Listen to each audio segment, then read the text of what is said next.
अगर ईरान ने पूरी ताकत से जवाब दिया तो क्या मशरिक़ वुस्ता में ऐसी जंग छिड़ जाएगी जिसके शोले पूरी दुनिया को अपनी लपेट में लेंगे? क्या अमेरिका और इसके इत्तेहादी यानी अमेरिका और इसके अलायंस एक नए महाज के लिए मशरिक़ वुस्ता में तैयार हैं? और आखिर ईरान ने क्यों ऐलान कर दिया है कि तेहरान पर हर हमले का जवाब पहले से कहीं ज्यादा सख्त होगा? नाजरीन, मशरिक़ वुस्ता में कशीदगी एक बार फिर खतरनाक हद तक बढ़ चुकी है।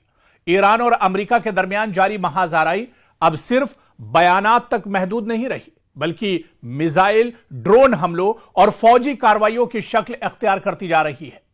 ईरान ने वाज़े अल्फाज में ऐलान किया है कि तेहरान और इसकी सरजमीन पर होने वाले हर हमले का भरपूर और ताकतवर जवाब दिया जाएगा। ईरानी क़यादत का कहना है कि वो किसी भी दबाव में आने वाली नहीं, और अगर अमेरिका या इसके इत्तेहादियों ने मजीद कार्रवाइयां की तो ईरान पहले से ज्यादा शिद्दत के साथ, पहले से ज्यादा मजबूती के साथ ईरान जवाब देगा। इसी दौरान इस्लामी इनकलाबी गार्ड्स यानी IRGC ने ऐसे वीडियोज जारी की हैं जिनमें दावा किया गया है कि उर्दुन में मौजूद एक अमेरिकी फौजी अड्डे को मिसाइल हमलों का निशाना बनाया गया। ईरान का मौकफ है कि यह कार्रवाई अमेरिकी हमलों के जवाब में की गई है। दूसरी जानिब जॉर्डन का कहना है कि उसने अपनी फजाई हुदूद में दाखिल होने वाले तमाम बैलिस्टिक मिसाइलों को तबाह कर दिया। अमेरिकी सदर डोनाल्ड ट्रंप ने भी सख्त लहजा अख्तियार करते हुए खबरदार किया है कि ईरान और इसके हिमायत याफ्ता ग्रुपों को मजीद कार्रवाइयों की सूरत में सख्त जवाब दिया जाएगा। वॉशिंगटन इस वक्त इराक, शाम और दीगर इलाकों में ईरान से वाबस्ता ग्रुपों के खिलाफ मजीद फौजी इकदाम पर गौर कर रहा है, और दूसरी तरफ ईरान के अंदर भी सूरत हाल कशीदा है। मगरबी आज़रबाईजान के सरहदी इलाके में एक मिसाइल गिरने की इत्तला मिली है। अगरचे हुकाम के मुताबिक इसमें कोई जानी नुकसान नहीं हुआ है। दूसरी जानिब इजराइल ने दावा किया है कि लबनान में ईरान के हिमायत याफ्ता हिजबुल्लाह ने एक इजरायली फौजी गाड़ी को ड्रोन हमले का निशाना बनाया है। और सिर्फ यही नहीं, यमन में हूसी मुजाहिदीन ने भी सऊदी अरब के तेल के मराकिज और बाबुल मुंदुब के करीब सऊदी मफादात से वाबस्ता बहरी जहाजों पर हमलों का सिलसिला तेज कर दिया है। इसके जवाब में अमेरिका और सऊदी अरब ने इराक में ईरान नवाज ग्रुपों के खिलाफ मुश्तरका फजाई कार्रवाई की है, जिनमें मुताद्दिद जंगजुओं की हलाकत के इत्तलात हैं। तो दूसरी जानिब एक और अहम पेशरफ्त यह है कि ईरान ने अबनाए हुर्मुज के हवाले से ओमान की मुश्तरका निगरानी की तजवीज भी मुस्तरद कर दी है। अबनाए हुर्मुज दरअसल दुनिया की तवानाई सप्लाई की सबसे अहम गुजरगाहों में शुमार होती है, जहां से आलमी मंडी में जाने वाले तेल का बड़ा हिस्सा गुजरता है।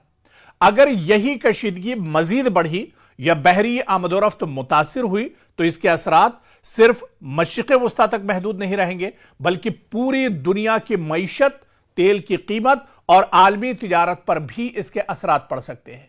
अब सबसे बड़ा सवाल यही है कि क्या ईरान वाकई अपनी धमकी पर अमल करते हुए मजीद बड़े हमले करेगा? क्या अमेरिका भी मुकम्मल फौजी कार्रवाई की तरफ बढ़ेगा, या फिर सिफारती कोशिशें इस बहरान को एक बड़ी जंग में तब्दील होने से रोक सकेंगी?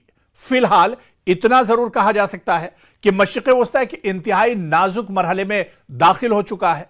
हर नया हमला, हर नया बयान और हर नई फौजी कार्रवाई इस खित्ते को एक ऐसी जंग के मजीद करीब ले जा रही है जिसके असरात पूरी दुनिया दरअसल अब महसूस कर रही है, या फिर आने वाले दिनों में महसूस करेगी। इसीलिए आने वाले चंद दिन न सिर्फ ईरान और अमेरिका बल्कि पूरी दुनिया के लिए इंतहाई फैसलाकुन साबित हो सकते हैं। एक बार फिर ईरान ने दुनिया को चौंका दिया है। जी हां, जब इससे पहले मुश्तरका हमला हुआ था, इजराइल और अमेरिका ने ईरान पर हमला किया था, उस वक्त भी आपको याद होगा कि ईरान ने दुनिया को चौंका दिया था। या उससे पहले, थोड़ा सा और पहले जाइए, जब इजराइल ने अकेले हमला किया था तेहरान पर, उस वक्त भी ईंट का जवाब पत्थर से ईरान ने दिया था। और अब जब मशरिक़ वुस्ता में अमेरिका और ईरान के दरमियान ठनी हुई है, तो एक बार फिर ईरान ने दुनिया को चौंका दिया है। ईरान ने दरअसल ओमान की वो तजवीज भी मुस्तरद कर दी है जिसके तहत अबनाए हुर्मुज की मुश्तरका निगरानी की बात की जा रही थी। तेहरान ने साफ अल्फाज में कह दिया कि अबनाए हुर्मुज पर इख्तियार किसी के साथ तकसीम नहीं होगा।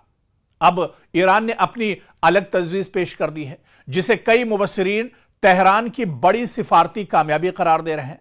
सवाल यह कि आखिर ईरान ने यह पेशकश क्यों ठुकरा दी?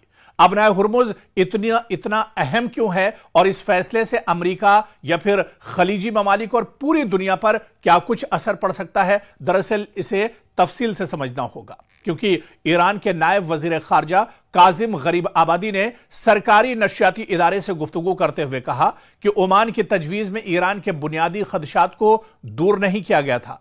खासतौर पर अबनाए हुर्मुज पर कंट्रोल और खुद मुख्तारी के मामले पर तेहरान मुतमईन नहीं था। इसीलिए उसने इस तजवीज को सिरे से ही मुस्तरद करते हुए अपना मुतबादिल मंसूबा भी पेश कर दिया है।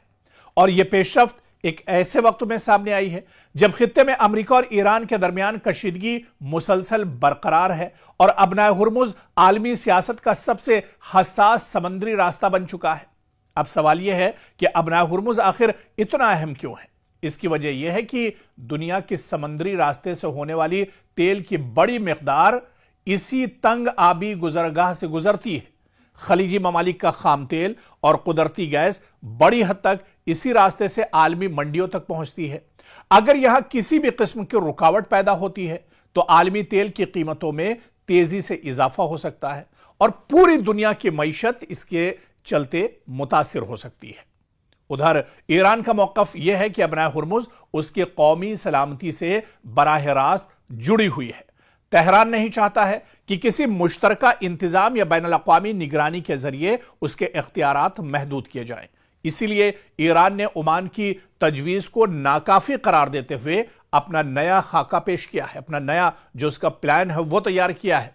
सियासी तज्ज़ियाकारों के मुताबिक अगरचे मुज़ाकरात का दरवाजा बंद नहीं हुआ, लेकिन ईरान ने यह वाज़ेह कर दिया है कि वो किसी ऐसे मुआहदे पर दस्तखत नहीं करेगा जिसमें उसके स्ट्रेटेजिक मफादात मुतासिर होते हों।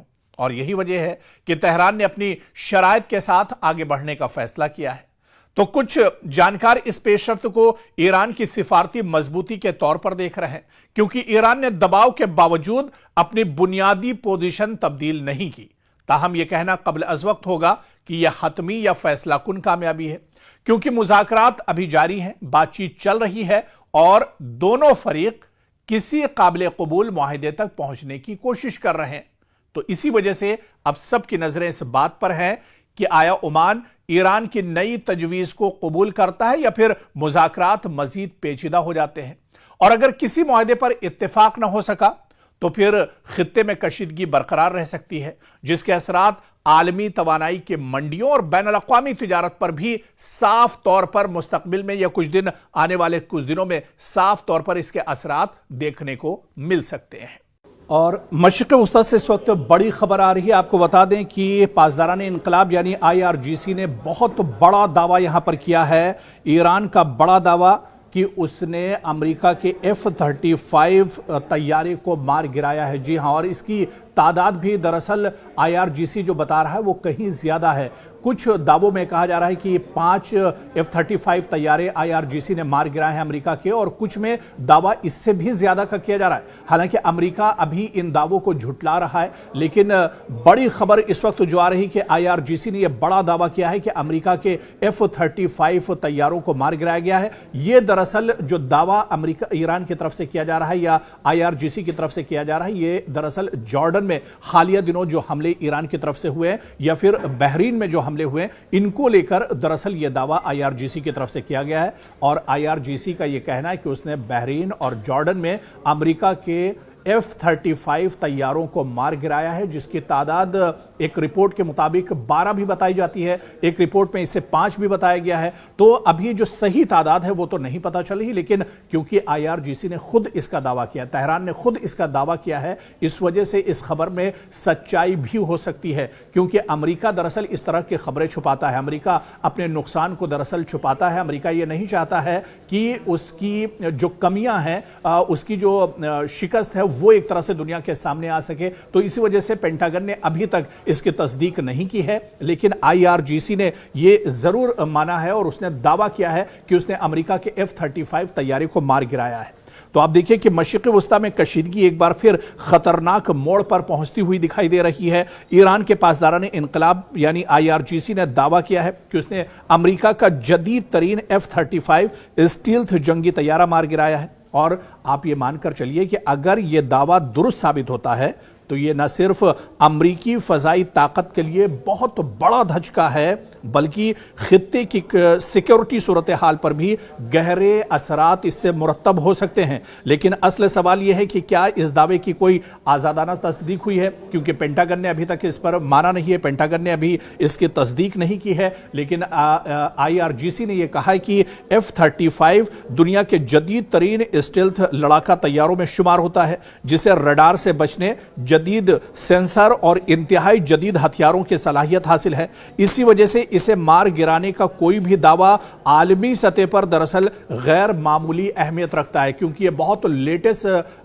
तैयारा है अमेरिका का, जो न तो सेंसर में आता है और ना ही कोई जो मिसाइल और ड्रोन है उसके जरिए से इसे मार गिराया जा सकता है। इसी वजह से कहा जा रहा है कि इस दावे में कितनी हकीकत है ये तो जाहिर सी बात है कि आने वाले वक्तों में पता चलेगा। लेकिन अगर इसमें सच्चाई है, जिस तरह से IRGC इसका दावा कर रहा है, अगर इसमें सच्चाई है तो यह बहुत बड़ा झटका है अमेरिका के लिए, यह बहुत बड़ा झटका है डोनाल्ड ट्रंप के लिए। और यहां से मानकर चलिए कि अगर इस दावे में सच्चाई है तो पूरे मिडिल ईस्ट के लिए और मशरिक़ वस्ता के लिए इसे एक बहुत बड़े खतरे के तौर पर, इसे अलार्मिंग के तौर पर एक तरह से पूरे खित्ते के लिए देखा जा रहा है।